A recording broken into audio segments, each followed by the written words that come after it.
సూర్యునికి అర్ఘ్యాన్ని మగవారు ఇస్తూ ఉంటారు. ఆడవారు కూడా సూర్యునికి అర్ఘ్యాన్ని ఇవ్వవచ్చు. నేను చెప్తున్న పద్ధతిలో సూర్యునికి సులభంగా అర్ఘ్యాన్ని ఇవ్వవచ్చు.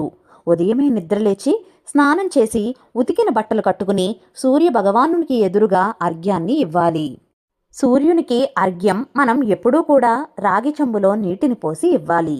ఈ రాగి చెంబులో నీటిలో కొన్ని ద్రవ్యాలను కూడా కలపాలి.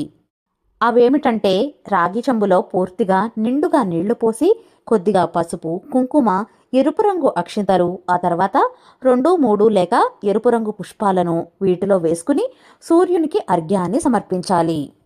ఇప్పుడు అర్ఘ్యం ఏ విధంగా ఇవ్వాలో తెలుసుకుందాం. సూర్య భగవానుడికి అర్ఘ్యం ఇచ్చినప్పుడు నీళ్లు నేల మీద పడకూడదు. కింద ఏదైనా పళ్ళెం పెట్టుకోవాలి. అప్పుడు ఆ నీళ్లు పళ్ళెంలో పడతాయి. లేదు అంటే కనుక పూల మొక్కల కుండీలు మొక్కలు ఉంటాయి కదా, వాటిని అయినా తీసుకుని